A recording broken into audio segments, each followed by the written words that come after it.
So now that I've gone through and finalized my body work and finalized all of my high poly work, then it's time for me to go into my low poly and my high polys and pull all of the elements away from each other so that when I bake them, then it will allow them to not clip into each other, just to give me the best results on my bakes. This also means that when I bake AO, it will just bake AO independent to the pieces. So this is a good way of stopping AO from affecting pieces that might want to animate later. So you might want the AO to not be baked into it and then look weird if the pieces animate. So I'm creating a morph map called explode, and basically what I'm doing is when I turn the morph map on, then it explodes the pieces, so that means that they're all sat separately like this. And then when I turn the morph map off, then they're unexploded. And then I'm also creating another morph map called a cage, and the low poly will just have a cage, and then all I do is I increase the size of the low poly to completely encapsulate the high poly, so that when the baking process happens, then it knows how far for the rays to check in order to grab the information from the high poly. So all I'm doing is I'm going through and I'm just sort of making sure that all of my low polys don't have any kind of like wasted polygons on them, and then all of my high polys are basically set up correctly as well. So I've just gone through and I've just copy pasted all of the polys from my low poly assets and pasted them all into a components low poly asset. And now I'm going through, and you can see that with the cage selected, I'm just going through and inflating all of those assets very slightly so that they encapsulate the high poly. And you can see it's a very simple process, it's very quick. But it just means that when they bake, they don't accidentally clip each other and give some pretty weird results. So I'm literally just pushing all of the vertexes along their own normals, just to completely encapsulate all of the high polys.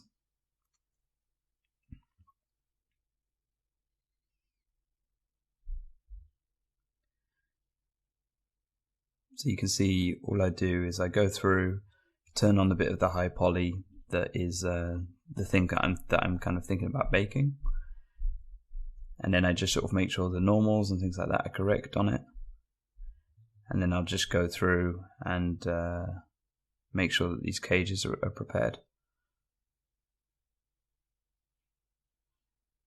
And then at the same time I might check UVs and things like that just to make sure they look like they would UV correctly. So typically when I do the UVs for my low polys, then all I'll do is I'll select all hard edges and then create my UV islands from those, because I don't want to bake across any hard edge, anything over kind of 40 degrees, because then it would just give me shading errors in my bakes. So I might every so often stop doing my cage process just to ensure that my low polys are sort of set up correctly, or that my UVs are set up correctly and things like that. But this is basically the whole process you can see me doing now, is setting up my cage and then maybe checking my UVs as I go, getting rid of any wasted polygons if I see any. And then also I might go back and either set up a new explode morph map or edit an old one. So you can see here, rather than expanding these faces, I've decided to get rid of this detail and make it an inward bevel, or emboss it in instead of having it extruding out from the face. Just it'll give me almost the same result, but it makes it a lot easier to bake without deforming the whole asset. And now all I'm doing is I'm grabbing all of the hard edges and I'm creating UVs based on the hard edges. And then I think what I probably want to do is then maybe I'll grab everything on the underside and UV that into one face. But it's kind of a case of sometimes you need to try things out and just test to see if they'll bake correctly. But typically 95% of the time I will simply just bake based on the actual hard edges I have to give me the best baking results.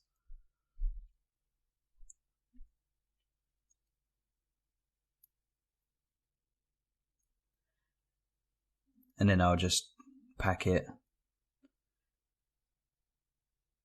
So what my plan is once I've done this whole process, is that then I will go through and I'll do this, set up all of my UVs like this for all of my low polys, and then I'll pack them all into one map together.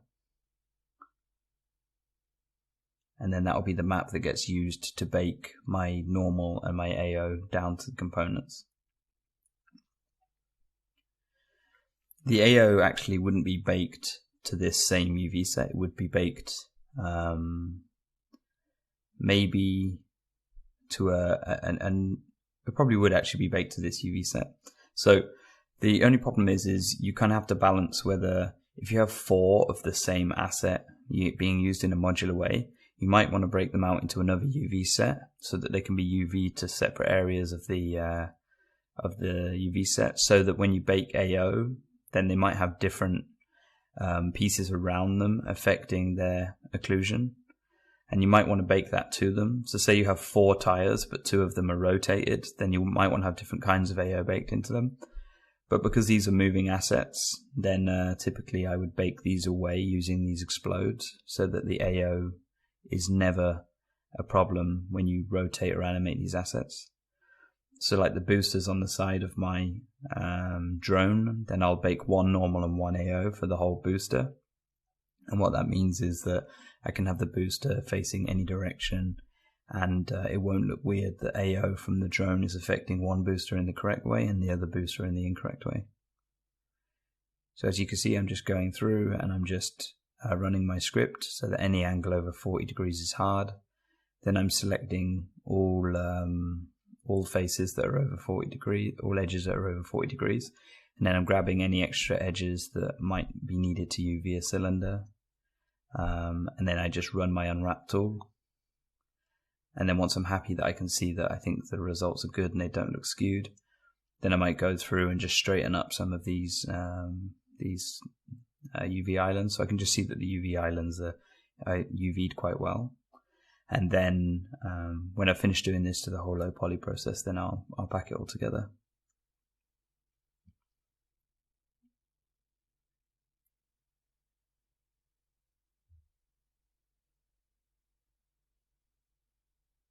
So this is where I'm just grabbing the pieces of the thrusters that would need to be baked, and just creating a thruster high poly. And this would be the one with the rounder shader on it.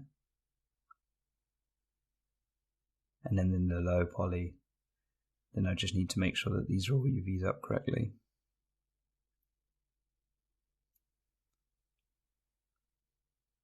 And then I just need to go through and kind of fix any sort of problematic areas in my UVs. So for example, any kind of cylindrical loop that runs around the asset, then I just grab this extra edge in order to ensure that it UVs in into one long rectangle, as opposed to trying to create a loop in the UVs and messing up my UVs. But again, this is just a case of sort of testing it out and seeing how it bakes. There's a lot of trial and error. My workflow comes from just trying this kind of stuff out a lot of times in the past, and then I just sort of see how well it bakes. And sometimes I might not want to break up the edges of my UV islands, because then I want the UVs to bake smoothly around the whole island.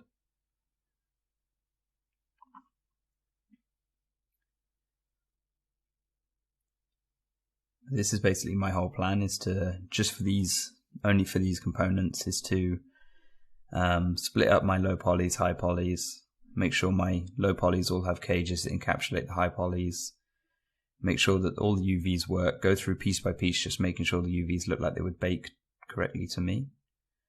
And then when I'm ready, then I would just look at all of these low polys in one asset, pack them all together, and then I'm basically ready to bake. Because what I don't want to do is go through baking every piece individually. I want to make sure that through the use of packing everything into one UV set, also exploding everything to make sure nothing is clipping, and then through the use of the cages, then it just means that I can grab everything and bake it all at once in order to stop me from wasting more time. Because even if the bakes were quite quick, having to do many, say like 12 assets worth of small bakes, even if they're going to bake to the same UV set, it's still going to take me all of that time to process all of the bakes and compile them together. So I want to just do it all at once, which is why I think the explode is so useful. And because the explode map is just a morph map, it means I can turn it on and off. It makes it very easy.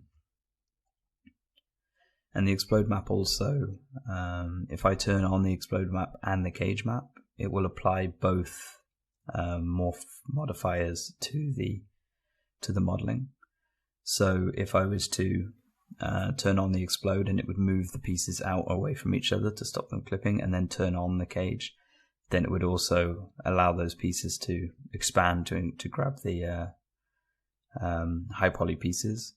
So when I do my bake, I will just turn on the explode for both the low poly and the high poly, and then I'll also tell it to look at the cage when it does its render. So you can see now that all I've done is I've gone through all of the low poly pieces, and I've just quickly packed them all to make sure that they all fit together. And that's in order to just make sure that they all have their bakes set up.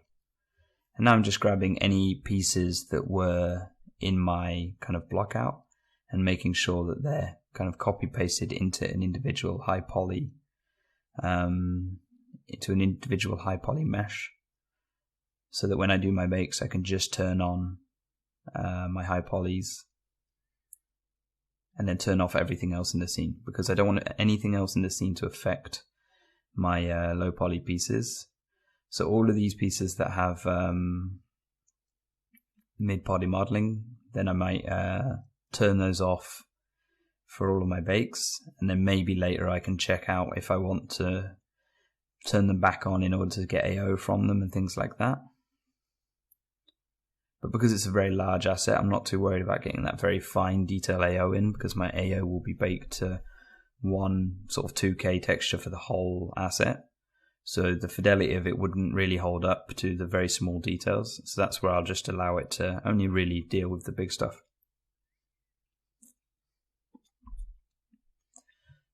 And again, I'm just making sure I'm not wasting any polys, because I want to save all of that space for my normal map and my AO map.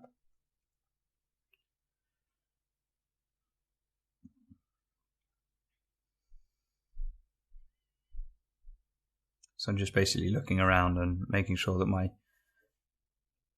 normals are set so that any edges over 40 degrees are hard and any edges below 40 degrees are soft. I'm just going to break my camera out into its own high poly.